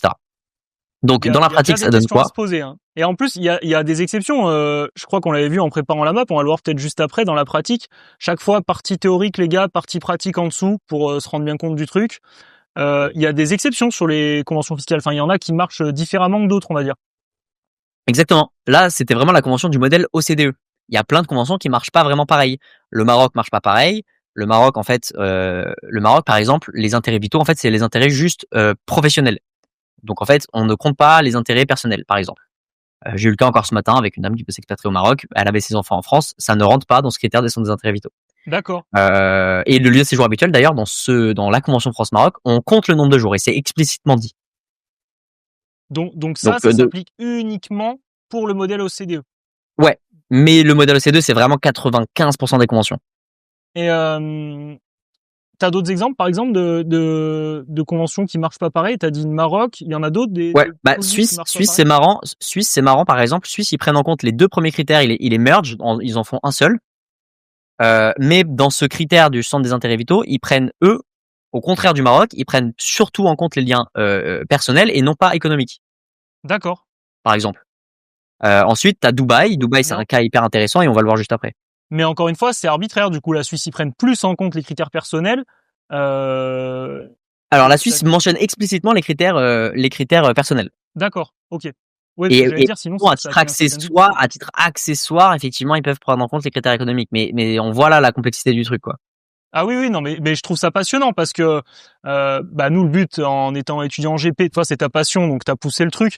Nous, c'est pas forcément l'idée pour un étudiant en tout cas de base, c'est pas forcément l'idée de pousser là-dessus, mais ça montre la complexité, et la nécessité de se faire accompagner. Un CGP peut pas normalement répondre correctement à toutes ces questions, c'est quasi impossible. C'est ça, et c'est normal, mais il faut quand même pas dire de conneries. C'est-à-dire qu'il faut avoir en tête la Ouais. complexité de la chose pour éviter de s'aventurer sur des domaines qu'on ne maîtrise pas et qu'on pense maîtriser. C'est plus ça en fait le sujet. On peut passer à l'exemple concret du coup Au cas si tu veux. pratique, ouais. Bah ça, c'est Ouais. un cas que tu peux vraiment, bah toi, que tu dois avoir tous les jours. Ah bah je l'ai eu Entre, ce matin. Je l'ai eu ce matin. Il avait pas 30 ans, il en avait 33, mais je l'ai eu ce matin. Ouais. j'espère qu'il s'appelait pas Benoît, mais on sait pas. Non, il s'appelait pas besoin. Ok, donc là Donc justement les gars, on prend l'exemple de Dubaï parce que j'ai fait un réel d'ailleurs là-dessus. On en entend énormément parler et on entend tout et n'importe quoi parce qu'il y a beaucoup d'influents. Alors c'était la grande mode des influenceurs qui s'expatrient à Dubaï. Après il y a eu les infopreneurs, les pseudo-entrepreneurs des fois sur des business un peu douteux qui s'expatrient à Dubaï. Ça peut avoir du bon aussi et c'est important de dire les bonnes choses. Donc faut faire venir les bonnes personnes. Louis, t'es qualifié pour parler de ça. Je te laisse développer. ouais, carrément. Bah, le cas de Dubaï, on l'a pas choisi au hasard. C'est vraiment, moi, 70 voire 80% de mes clients veulent s'expatrier là-bas et s'expatrient là-bas. Donc aujourd'hui, de toute façon, il y a juste à voir les chiffres. Hein. Dubaï est la terre qui a accueilli le plus de millionnaires et de milliardaires en 2024. La France a perdu 900 millionnaires ou 900, je sais plus combien, enfin énormément en 2025. Dans les 6 premiers mois, Dubaï en a accueilli, je sais plus combien de millions. Donc, ce qui est hyper important à prendre en compte, c'est que Dubaï est non seulement une destination très populaire, mais en plus une destination spéciale d'un point de vue fiscalité internationale. Pourquoi? Parce que la convention n'est pas rédigée sous un modèle OCDE. Et c'est justement là que ça qui va être intéressant, c'est de montrer que un cas particulier qui peut sembler anecdotique, en fait, peut tout remettre en cause. Et que si on pensait que la convention était un modèle OCDE, bah, on n'aurait pas du tout mis en place la même stratégie. Et pourquoi j'ai décidé d'en parler aujourd'hui et pourquoi on s'est dit qu'avec Arnaud c'est intéressant, c'est parce que non seulement c'est très fréquent le cas de Dubaï, mais surtout beaucoup n'ont pas lu la convention jusqu'au bout, et notamment des avocats. Voilà, j'ai eu le sujet dernièrement, donc voilà, je me tenais de le dire. Je tiens à te dire, Louis, pour préparer ce live, je l'ai lu et j'ai pas tout compris. Pour être honnête, La convention? ouais, j'ai Ouais, c'est pas tout normal. compris. Mais en fait c'est dommage, on aurait pu l'apprendre. Ah ben on l'a en fait, je suis con, on l'a mis après, ouais. Ouais, on l'a mis, mais on n'a pas tout quoi. Je veux dire, Ouais. mais c'est super intéressant. Si vous pouvez la trouver facilement, hein, mais en fait, oui, quand on est étudiant, c'est presque impossible de tout comprendre. Je le savais, je voulais voir à quel point c'était complexe, pas complexe et tout. Effectivement, en fait, ça soulève plein de questions à chaque fois. C'est super dur. Clairement. Donc, l'exemple ici, c'est Benoît, un entrepreneur de 30 ans. Il a un business en ligne qui marche bien et il veut s'expatrier à Dubaï pour développer son business. Du coup, il demande un conseil à son CGP pour entamer au mieux cette démarche et éviter l'imposition en France. Cas classique. On aurait pu mettre un conseil à Louis là, mieux que son CGP encore. Mais... On fait, non, faut se mettre dans la peau de ceux qui écoutent. On fait donc exactement le même schéma qu'on a fait tout à l'heure. On va d'abord regarder l'obtention de la résidence fiscale dubaïote et ensuite on va voir comment on peut l'opposer à notre résidence fiscale française. Donc l'obtention de la résidence fiscale dubaïote, elle est assez claire. C'est globalement, alors donc ça c'est juste un extrait du site PwC, PricewaterhouseCoopers. C'est pas un extrait de la convention. Pourquoi PwC? Parce que c'est un très très très bon site qui agrège énormément de données. Donc pareil sur tout ce qui est fiscalité internationale. N'hésitez pas à aller voir les sites des Big Four. Donc Deloitte ont un très bon site, PwC ont un très bon site, KPMG moyen, mais surtout Deloitte et PwC. Il y a vraiment tout et c'est hyper à jour, donc c'est intéressant. Donc ça c'est l'article 4B en gros des Émirats Arabes Unis. Pour faire simple, c'est le droit interne émirati qui détermine la résidence fiscale émirati. Globalement, on le voit qu'il y a trois différentes possibilités pour devenir résident fiscal émirati. On va se concentrer ici sur une des trois qui conviendrait au mieux à Benoît et qui convient vraiment à 90% des entrepreneurs qui s'expatrient. C'est la dernière. La dernière, pourquoi? Parce que en gros, bon, on va faire dans l'ordre. Déjà, la première condition, c'est tu es résident fiscal émirati si tu as ton lieu de résidence habituel ou principal et ton centre des intérêts financiers et personnels aux Émirats Arabes Unis. Critère assez flou, assez large. Donc pour des entrepreneurs qui s'expatrient à Dubaï mais qui vont pas forcément rester toute l'année là-bas, qui n'ont pas leur substance là-bas, etc., c'est un peu touchy de miser là-dessus. Donc ensuite, on peut regarder le second critère, c'est en gros rester 183 jours sur 12 mois. Ça, c'est des critères exactement pareils que Dubaï, que Thaïlande, Panama, Indonésie, etc. C'est des critères temporels en règle générale, la plupart des pays en voie de développement, évidemment, je mets pas ici Dubaï dans l'eau, mais en tout cas, il a le même critère. La plupart des pays en voie de développement ont des critères de résidence uniquement temporelle, et en général, c'est 183 jours. Et la troisième condition, la troisième possibilité pour être résident fiscal émirati, c'est non pas de rester 183 jours, mais de rester uniquement 90 jours, à condition de cumuler plusieurs notions, notamment le fait d'être un ressortissant des Émirats Arabes Unis, de détenir un permis de séjour valide aux Émirats Arabes Unis, ou de détenir la nationalité d'un État membre du Golfe, machin, ce qui n'est pas le cas de Benoît, lorsque la personne a un lieu de résidence, etc. Bref, tout ça on s'en fout. Ce qu'il faut surtout prendre en compte, c'est 90 jours et un permis de séjour valide. Ok. Donc en gros, c'est on crée une société à Dubaï, on fait un self-sponsor, ce qu'on appelle, donc la société qu'on a créée va nous sponsoriser pour avoir notre visa. On obtient notre visa et ensuite on peut rester uniquement 3 mois dans le pays et on obtient la résidence fiscale émirati. L'Emirates ID, c'est pas la résidence fiscale émirati, c'est l'Emirates ID permet d'obtenir, c'est une condition nécessaire pour l'obtention de la résidence fiscale, mais c'est pas une condition suffisante. Une Emirates ID ne veut pas dire qu'on a obtenu la résidence fiscale émirati. Il faut obtenir en règle générale le TRC, le Tax Residency Certificate, pour être résident fiscal émirati. Donc ça, c'est comment obtenir la résidence fiscale. T'as donné beaucoup d'infos là. Ouais. Est-ce que tu peux revenir sur la notion de sponsor, c'est le sponsor, et non, bah juste ça déjà, ce sera déjà pas mal. Ouais. En fait, bon, ce qu'il faut, après, mais c'est moins. On va dire que ça vient après. Je pense que vraiment la notion clé pour un étudiant en GP, c'est la notion de self-sponsor et tout, de comprendre comment ça marche. T'as donné, ouais. Par exemple, faut d'abord avoir le titre de séjour là-bas, etc. Comment ça fonctionne, ouais. tout ça. Bon, c'est cool. Je voulais être assez rapide là-dessus parce que c'est pas, pour le coup, je trouve que c'est pas trop dur sort d'un CGP, mais si tu veux, on peut carrément creuser. En gros, pour faire simple. Moi, je trouve, parce que comme tu l'as dit, t'en as beaucoup qui veulent s'expatrier là-bas. Et ouais. ça, c'est vraiment la question de base que tu peux avoir. Alors après, bien sûr, tu laisses à quelqu'un d'autre dont c'est le métier, mais c'est ça. Voilà. Mais carrément. Donc en gros, Dubaï. Donc si on veut rester sur ce troisième critère là, qui est en fait le critère que utilisent 90% des entrepreneurs qui s'expatrient. Si on le lit, on voit qu'il faut rester 90 jours dans le pays sur une période consécutive de 12 mois, donc 90 jours tous les ans, et détenir un permis de séjour valide aux Émirats Arabes Unis. Donc pour détenir un permis de séjour valide, qu'est-ce que c'est ? Il faut obtenir un visa. Les Émirats Arabes Unis, comme c'est pas dans l'Union européenne, c'est un pays qui nécessite un visa, comme la Thaïlande, comme le Bali, comme l'Indonésie, comme en fait 100% des pays hors UE. Pour obtenir ce visa à Dubaï, il y a plusieurs types de visas. T'as les visas investisseurs, t'as les visas entrepreneurs, t'as les visas artistes, les visas sportifs, ce que tu veux, les visas digital nomades, etc. Mais le permis de séjour valide qui permet de cocher cette condition, en gros, c'est un permis de séjour qui nécessite un visa. Et pour avoir un visa, il faut être sponsorisé. Soit tu deviens salarié d'une société à Dubaï et c'est la société à Dubaï qui va te payer, donc qui va te sponsoriser ton visa. Donc si tu vas obtenir un visa tu vas bosser chez Adidas au siège à Dubaï, c'est Adidas qui va te payer ton visa. Tu es sponsorisé par Adidas.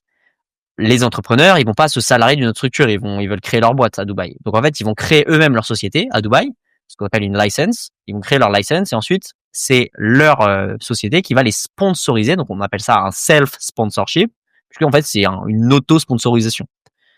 Et donc en fait la société va nous sponsoriser. Ensuite, du coup, il suffit de rester 3 mois sur les 90 sur l'année à Dubaï pour obtenir notre résidence fiscale. Mais en réalité, pour obtenir notre résidence fiscale, il faut donc avoir l'Emirates ID qu'on va détenir assez rapidement. Faut obtenir le Tax Residency Certificate, et pour obtenir le Tax Residency Certificate, il faut non seulement avoir l'Emirates ID, mais aussi prouver qu'on a des revenus suffisants, qu'on a un appartement l'année à Dubaï, qu'on a de la substance là-bas, qu'on n'a pas une fausse adresse, etc., etc., etc., qu'on a un compte en banque, et voilà, et plein de conditions. Et c'est toutes ces conditions réunies qui font qu'on obtient le TRC, et une fois qu'on obtient le Tax Residency Certificate, on peut l'opposer à la France et donc devenir résident fiscal émirati. Super intéressant. Moi, franchement, j'adore. J'apprends des trucs en plus, donc j'adore. En fait, je m'étais arrêté bien avant. Je connaissais quelques trucs, mais pas jusque là, et du coup, c'est hyper intéressant. Bah, c'est normal. Tu t'es pas expatrié à Dubaï. Non, pas encore. Mais si ça continue en France, peut-être un jour, quand le café finance sera, tu vois, au top du top, quoi. Le café Habibi, tu diras. Donc, une fois qu'on a obtenu la résidence fiscale dubaïote, beaucoup s'arrêtent là. Beaucoup se disent, OK, c'est bon, j'ai mon Emirates ID. Déjà, ils s'arrêtent à l'Emirates ID, ils vont même pas jusqu'au TRC, mais soit. J'ai l'Emirates ID, j'ai le TRC, OK, c'est bon, je fais plus mes impôts en France. Non, t'as tes résidents fiscaux émiratis, mais tu peux être aussi encore domicilié fiscal français. Oh, t'es jamais sorti des problèmes. En gros, ce qu'il faut retenir à l'expatriation, t'es jamais sorti des problèmes. Bah, en tout cas, voilà, c'est pas aussi simple que ce qu'on dit sur les réseaux. Bah, c'est Mais le du coup, style, mais ouais. il faut surtout pas rentrer dans, encore une fois, un de ces 3 critères de l'article 4B du CGI. Je vous remets les critères, les gars, sur le live. Ok, voilà. Donc, pour faire référence à ce dont on parlait. Voilà, faut surtout pas rentrer dans ces critères. Et si on rentre dans ces critères, qu'est-ce qui va se passer? On va devoir opposer notre résidence. Donc là, je Et reviens pour, là. Ouais. et pour opposer notre résidence, on va faire comme on a fait tout à l'heure, on va regarder la convention. C'est-à-dire que en cas de double résidence, en cas de conflit de résidence, donc on est à la fois résident émirati au sens de l'article du droit interne émirati qu'on vient de voir, et à la fois résident, enfin en tout cas pardon, domicilié fiscal, et là la nuance elle a tout son sens. Si on est résident fiscal émirati au titre du droit interne émirati, et qu'on est domicilié fiscal français au titre du droit interne français, donc du 4B, dans ce cas-là, conflit de résidence. Conflit de résidence dit convention. Convention France-Dubaï, particularité extrêmement importante. La Convention France-Dubaï n'est pas un modèle OCDE comme on pourrait le penser, comme elle semble être écrite, mais a une particularité, c'est qu'à l'article 19.2, je sais pas, peut-être tu peux retourner le... Je sais pas si on... J'étais très fier d'avoir trouvé ça. Je vous le dis, j'étais très fier d'avoir trouvé ça. Donc, l'article 19.2, il est hyper important. Il dit quoi? Il dit qu'en fait, quand un résident émirati qui n'est pas citoyen des Émirats Arabes Unis, donc en gros n'importe quelle personne non émirati, donc un Français par exemple, donc un Français qui est résident émirati, donc résident fiscal émirati, comme on vient de le voir au sens du droit interne, pour cette personne-là, si le 4B considère qu'il est domicilié fiscal français, DOM, donc qui rentre dans un des 3 critères, les revenus de cette personne sont imposables en France. La totalité des revenus sont imposables en France, donc on ne va pas regarder en fait les 4 critères successifs du modèle OCDE. Ça passe avant? Ok. Alors ça passe dans la réalité, alors là c'est pour faire un peu simple, dans la réalité ça passe après. Mais si tu veux, on peut expliquer clairement comment ça fonctionne, parce que pareil, il y a un peu beaucoup de bullshit autour de ça. Pourquoi déjà? Important. Déjà, en fait, je sais pas, normalement tu peux, sur le truc d'en dessous, en fait tu peux cliquer et faire passer les pages. Yes, je vais essayer de le faire. En fait, je sais même pas si tu le vois, peut-être que moi, vu que je les bouge, t'arrives à le voir. Ouais, je peux faire passer les pages. Tu veux aller à la combien? Alors, va à celle à la page 4. 4, ok. Donc, 4, il y a normalement l'article 4. C'est ça? Ouais, j'y suis. Ouais, parce que moi, je le vois pas dessus. C'est pour ça. Ok, donc l'article 4. Donc, l'article 4, c'est le tiebreaker. C'est le fameux article qui définit la résidence fiscale unique. Et en fait, on a l'impression là, et il est écrit exactement comme un modèle OCDE. Si on le lit rapidement, on voit donc c'est toujours le 2, hein, le petit paragraphe 2. Une personne lorsque, en gros, selon les dispositions du paragraphe 1, donc en gros, quand une personne physique est résident des 2 États, ce qu'on a dit juste avant, il y a un conflit de résidence, et dans ce cas-là, la situation elle est réglée de la manière suivante. Premier critère, le foyer d'habitation permanent. Ok. Deuxième critère, le centre des intérêts vitaux. Troisième critère, le lieu de séjour habituel. Tu vois ou pas les trucs je vois complètement, ouais, ok, nickel. Carrément. Nickel. Quatrième critère, la nationalité. Cinquième critère, le commun accord, comme on l'a dit. Ok, donc là, beaucoup se sont arrêtés là et ont dit, ok, bah c'est bon. La Convention France-Dubaï, c'est un modèle OCDE. Quand il y a un conflit de résidence, on va regarder ce tiebreaker et basta. Problème, il fallait aller jusqu'à l'article 19.2. Alors là, du coup... On revient juste au-dessus, ouais. 19.2, juste là. Ouais, mais là, je veux bien que tu ailles directement sur la Convention à la page, comme ça on va le montrer clairement, à la page 18. Non mais tu t'es bouffé la convention combien de fois Beaucoup.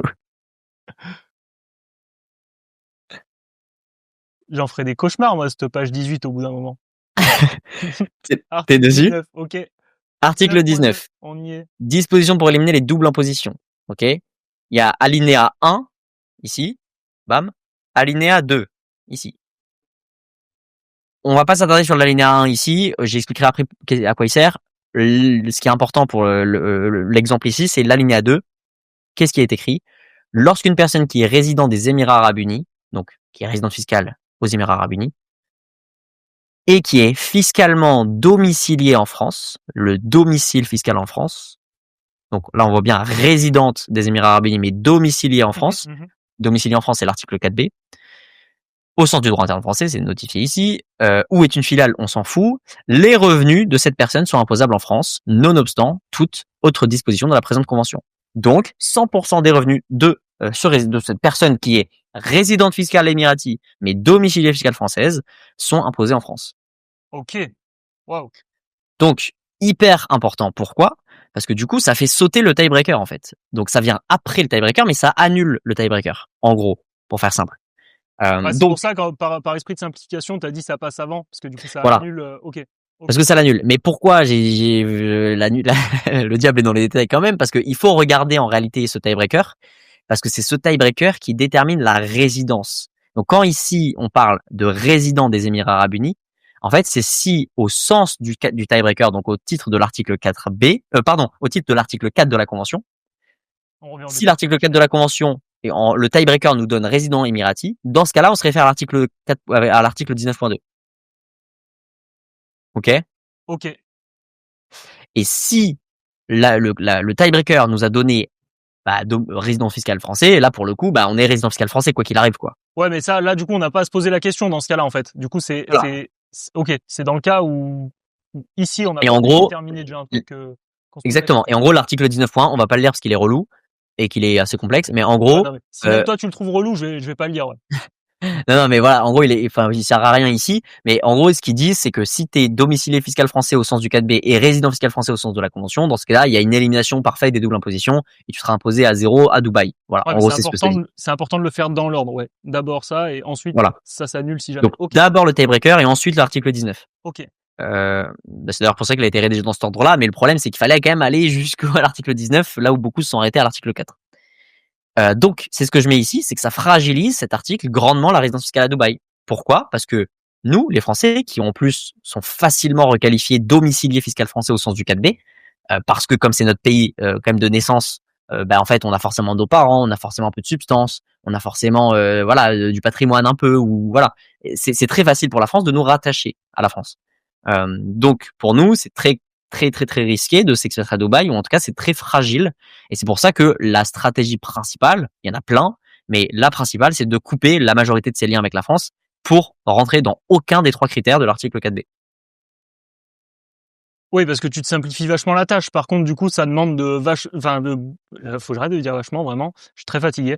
Faut préparer très bien son coup à l'avance, parce que couper ses liens avec la France, ça se fait pas du jour au lendemain. C'est-à-dire que on met des choses Clairement, en clairement, place, quoi. clairement. Bien sûr, ouais, complètement. Et c'est pour ça que Dubaï, c'était un cas particulier que je voulais vraiment traiter ici et que j'en avais parlé avec toi. C'est parce que non seulement c'est le cas d'expatriation le plus connu, mais en plus c'est le cas le plus complexe et dans lequel beaucoup font n'importe quoi. Top. Du coup, moi, je voulais absolument, quand on a préparé la map, te mettre ensuite les pièges à éviter pour un client et les tips pour un CGP. On en a évoqué beaucoup. Là, Ouais. comment pas dire n'importe quoi à son client, ce qu'il faut avoir. Mais il y a plein de trucs que toi, tu peux nous donner, je pense.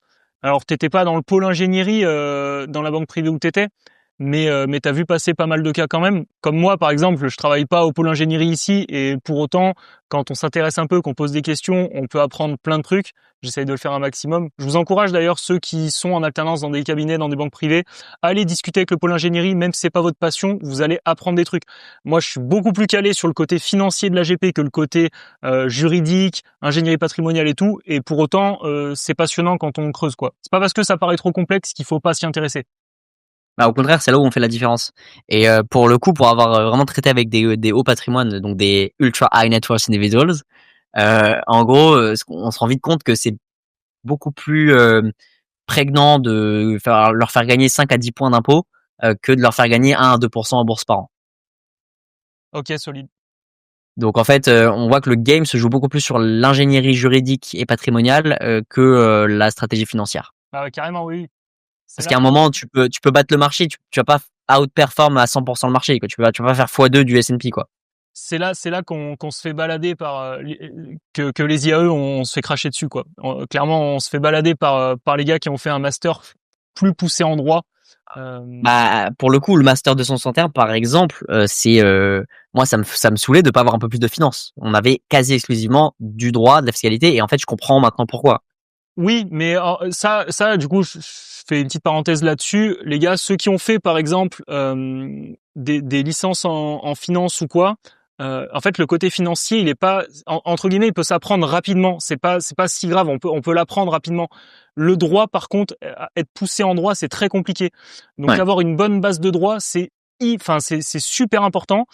Et après, c'est très bien vu si vous arrivez à rattacher un MSc ou un master plus poussé en finance, vous allez largement rattraper. En 1 ou 2 ans de MSc, vous allez rattraper votre retard en finance, il y a aucun problème. Par contre, si vous n'avez pas la base de droit, c'est compliqué, quoi. Je pense que t'es Ouais, d'accord, clairement. Louis. Je sais pas si t'es d'accord. Bah, Je pense que t'es 100%. d'accord. Bah, 100%. Et surtout qu'on va pas se mentir, à la fin des fins, ok, on vend des produits, etc. Mais j'ai quand même un problème avec ça. Mais je veux dire, à la fin, l'investissement, et des ETF dans dans les 60% des cas, c'est quand même intéressant. Donc en fait, on voit que l'ingénierie financière, en tout cas le côté investissement, a vite des limites. Alors surtout Sauf, quand on est en fait, sauf surtout cas quand on est conseillé. exceptionnel. Sauf cas Voilà. exceptionnel. Si on est dans un desk de trading chez Cube, dans un fonds d'investissement hyper connu, oui, bah forcément là, c'est tout notre intérêt de comprendre l'ingénierie financière, les mathématiques financières, etc. Mais je veux dire, quand on est CGP, on va juste choisir des putains de fonds entre guillemets. Hein, c'est ça le métier. Hein. D'un point de vue investissement, c'est ça le métier. Donc en réalité, il faut juste comprendre au mieux les fonds, mais c'est pas de l'ingénierie, c'est juste du bon sens en général. Ouais. Par contre, je rebondis là-dessus. Il faut avoir des bases solides, par exemple, pour creuser un peu sur les produits structurés qu'on propose. On sait qu'on est du Bien côté sûr, vendeur, donc nous on structure pas les produits, on les vend juste. Par contre, c'est des produits qui sont super mal compris. Et faire de l'analyse de produits structurés rien qu'avec une brochure ou quoi, si on a un peu des bases, on peut arriver à comprendre.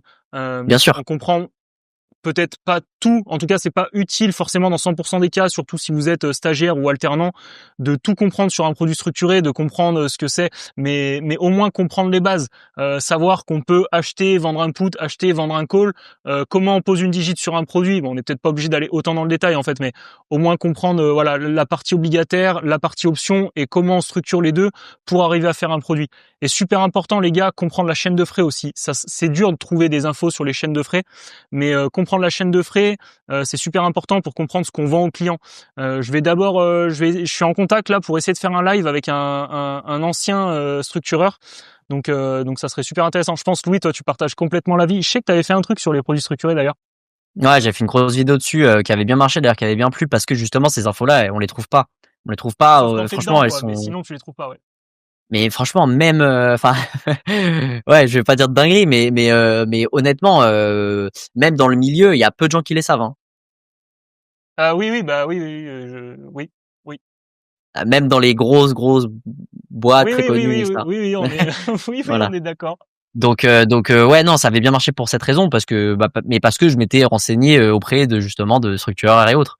Mais sinon, c'est impossible à avoir ces infos-là. Et il y a aucun CGP, ni banquier privé, ni FO qui les connaissent. Bah, Très c'est honnêtement. super dur. Pourquoi? C'est qu'il faut trouver des gars qui ont été dans le milieu et qui y sont plus, donc qui Voilà, sont plus libres de parler. C'est ce que j'ai fait moi. exactement. Je suis en contact avec un gars qui était dans le milieu, qui y est plus, qui est passé côté crypto. Il y en a beaucoup qui passent côté crypto.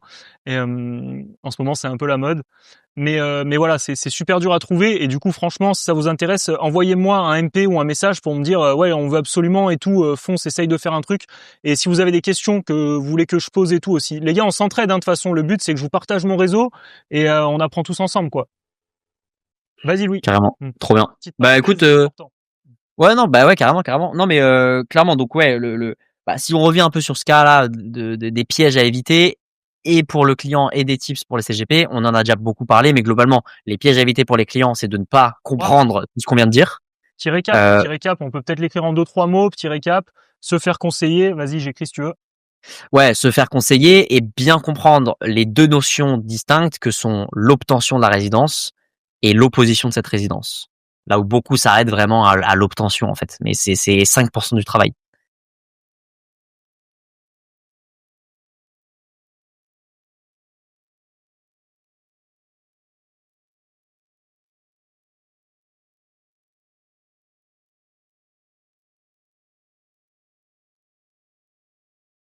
Tac. Et du coup, bah pareil pour les tips pour le CGP, c'est globalement bah pareil, comprendre les notions, enfin voilà, comprendre les notions, ces notions-là, comprendre ces notions Moi, je peux juste d'obtention renvoyer aux articles. et d'opposition. Article, plus, je peux mettre 4A, 4B, quoi. ouais. Bah, surtout, ouais, 4 et 4B plus convention. Hein. Plus convention, ouais, effectivement. Mais convention, elle était en dessous dans le cas pratique, mais oui, je peux la mettre. 4A, 4B plus convention. Ok, on est pas mal, là. On a déjà les bases pour un étudiant en GP, quand même. Ça, les Voilà. gars, il y en a, juste là, ce qu'on vient de dire, je pense qu'il y en a 80%, même plus, je pense. Ouais. Je peux aller 99. plus loin, 90, ouais, je peux aller bien plus loin. Ah, sur les 7000 CGP, vraiment, je suis preneur d'avoir le nombre de gens qui savent ça. Hein. Le SAFA. Franchement, pour tout vous dire, j'étais loin de connaître tout ça. Et pour en parler avec des potes, alors qu'ils sont à l'IAE, mais aussi ailleurs, il y en a beaucoup qui étaient bien moins calés que moi, quoi. Et pourtant, je suis pas un expert du domaine. Donc super important si on arrive à pousser. Franchement, j'ai appris des trucs. Louis, merci beaucoup. C'est tout Bah, l'idée. c'est le but, Mais mec. j'ai appris J'espère vraiment des bien. trucs, donc c'est top. Si je t'apprends rien, j'arrête mon métier. Hein. Ah ouais, si toi tu m'apprends rien, non, avec tout ce que t'as lu, si tu t'es tapé déjà les 19 pages et que tu connais toutes les pages par cœur, là je comprends plus rien, quoi. Et du coup, les tips pour un CGP, bah, c'est cela. Hein, c'est franchement, suivez les lives d'Arnaud, faites-vous entourer, et notamment notamment l'expatriation, bah, écoutez bien ce live, et surtout maintenant que vous avez les bases, en fait, c'est juste à chaque fois qu'un client vient vous voir, qui vous parle d'un pays, bah, renseignez-vous sur l'obtention de résidence fiscale dans ce pays, l'opposition de la résidence fiscale de ce pays, donc la convention qui est rédigée ou non d'ailleurs, parce que s'il n'y a pas de convention, ça va être le conflit sur le droit interne de chaque pays. En gros, c'est un peu une procédure à l'amiable. Et là, bonne chance. C'est Donc ce que on tu évoquais évite, tout à l'heure. voilà. Donc là, on évite les cas d'expatriation, notamment dans des pays où il n'y a pas de convention. Euh, exemple le Paraguay. Non, le Paraguay, on a une, je crois. J'ai un trou. Mais exemple l'Estonie quand on veut aller en Indonésie, par exemple. Mais c'est rare, c'est ce que tu disais, la plupart de tes clients, alors toi ça a beaucoup de Dubaï, mais dans tous les cas c'est rare de pas avoir de convention. Pour un étudiant GP, je sais pas si c'est, enfin faut l'avoir en tête, mais normalement si vous tombez sur un cas comme ça, les gars, courez, appelez à l'aide, quoi. Normalement ça devrait pas arriver, quoi. Ouais, c'est en gros courez, voilà. Voilà. En gros, c'est ça. Et puis voilà, je crois qu'on a fait quand même pas mal le tour. Carrément, carrément. Franchement, pour un premier live, c'est top. J'ai bien cru qu'on allait pas pouvoir le faire. On a galéré, les gars. J'étais en stress complet. Louis, tu peux confirmer, j'étais pas bien. J'ai pas mangé, j'ai fait une grosse journée. Je suis pas au top, les gars. Donc, j'espère que vous avez pu suivre, que c'était suivable, on va dire, en termes de police d'écriture et tout aussi. Je sais que sur Twitch, ça peut peut-être modifier un peu. Donc, mettez des retours dans le chat. Je sais pas si Louis, t'es sur le chat ou pas? Yes, je suis en train de regarder justement là. Il y a deux, trois messages ou pas? Ouais, il y avait des messages, justement, j'essaie de récupérer s'il y a des questions. Alors, comment le fisc vérifie que tu es rentré dans tous les week-ends dans ce type de cas? Alors, hyper intéressant. Il y a un fichier, ce qu'on appelle le PNR, le Ah oui, fichier top. Passenger Name Record. Alors, le fichier PNR, en gros, c'est sur tous les billets nominatifs, avion, train, bus, peu importe. Même à la douane, d'ailleurs, quand ils vous contrôlent à la douane, ils peuvent vous mettre le numéro PNR s'ils vous contrôlent. Ouais. Donc hyper important, fichier PNR égale chaque contribuable a un numéro attitré, et en fait c'est directement dans la base de données du fisc, et ils peuvent recroiser toutes les données et suivre exactement tous les voyages que vous avez fait dans l'année. Je vais me remettre Donc sur les... Hop. Ouais. Fichier PNR hyper important, ouais. Ok. donc ça hyper important. Ensuite le mieux c'est donc d'avoir la double casquette master accès CGP droit puis un M2 en finance. Disons qu'avec, enfin, je te laisserai répondre après, Louis. Peut-être c'est intéressant si on en avait différents d'ailleurs. Concrètement, faut retenir que en master, je vais faire une petite vidéo là-dessus des meilleurs masters. Je la sors ce soir sur TikTok, donc regardez. Mais je vous spoil un peu. C'est faut comprendre que si vous faites votre licence dans le master que vous visez, c'est beaucoup plus simple de l'avoir que si vous êtes un externe. C'est le cas pour tous les masters à Dauphine. Si vous avez fait la L3 qui correspond au master que vous voulez, c'est beaucoup plus simple d'être accepté. Il y a peu de place pour les externes. Et en M2, encore pire. Si vous venez d'un autre master en M2, super dur d'être accepté directement en M2 dans un autre master, de faire la transition. À l'IAE, c'est pareil. Si vous êtes déjà à l'IAE, beaucoup plus simple. Vous n'avez pas à passer le test SIM, etc. Il y a beaucoup plus de place. Beaucoup plus dur d'être pris, surtout à l'IAE de Clermont, Lyon et Paris-Créteil, voire Caen, si vous êtes un externe. Et oui, avoir une double casquette, c'est pas mal, je trouve. Après, il faut garder en tête que vous allez être spécialisé à un moment ou à un autre. On a le même avis avec Louis là-dessus pour en avoir parlé. C'est impossible de vouloir être bon partout. vous allez devoir vous spécialiser à un moment ou un autre. Ce qui peut être pas mal, si vous avez déjà une licence de droit assez solide, oui, vous pouvez après rattacher un master GP classique et vous allez avoir des bases en droit très solides et compléter avec des bases financières. Alors tu disais que celui de Dauphine en manquait peut-être un peu, mais franchement, comme ce qu'on disait avec Louis tout à l'heure, ce que vous allez faire en CAB ou en FO, alors il y a peut-être dans certaines banques privées, quand les banques privées peuvent passer les ordres directement sur des comptes titres, peut-être vous allez faire des allocs de comptes titres ou quoi, il faut avoir des bases, notamment sur l'analyse fondamentale, sur des actions. Donc, mais là, ça passe par beaucoup de documentation, c'est un peu plus long, mais dans 90% des cas, c'est pas mal. Voilà, je sais pas ce que t'en penses, Louis. Je suis très fatigué, mais normalement c'est ok. Ouais, je suis d'accord. Bon après, quand je disais le master de Dauphine manque de financière, enfin de données financières, c'est plutôt moi mon point de vue, parce qu'en fait de base, quand je m'étais lancé en CGP, c'est plus comme toi, c'est avec le prisme finance. Donc en fait, j'aurais aimé avoir plus de cours vraiment finance, mais en réalité, il y avait toutes les bases nécessaires à comprendre, parce que comme je l'ai dit, finalement le métier côté financier, il est très vite limité. Hein. Ouais. Donc je reprends, j'ai le même avis que toi. L'IAE Lyon, alors je sais pas à quel point c'est poussé à Dauphine. L'IAE Lyon, c'est pareil. Je suis pas sûr que j'apprenne beaucoup de choses en finance. Par contre, évidemment qu'il me reste plein de choses à apprendre en finance. Pareil que Louis, j'ai beaucoup plus poussé ce côté-là parce que je suis rentré par ce côté-là. Mais je vais inviter des gens justement sur peut-être des gérants de fonds, des analystes equity, etc.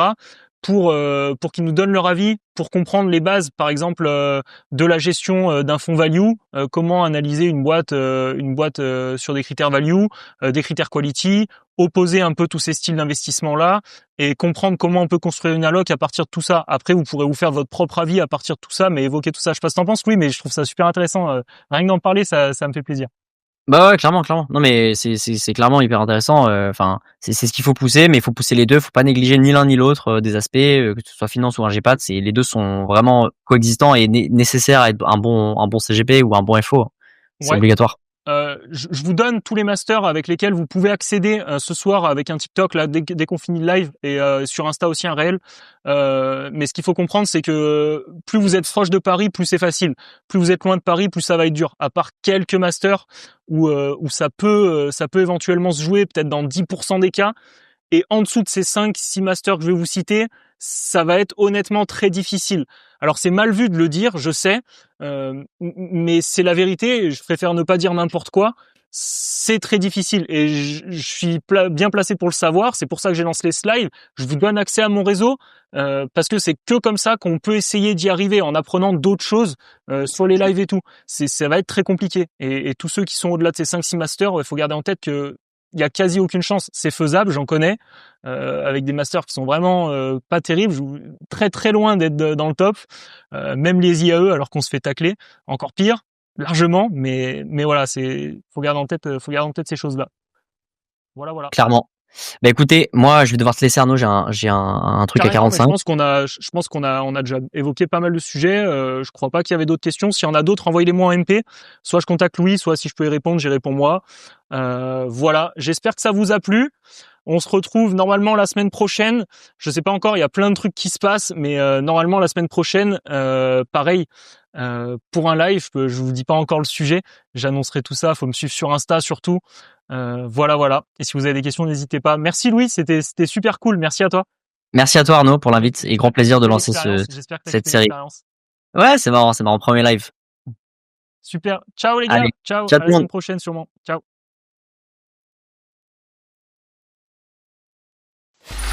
Free audio post-production by alphonic.com.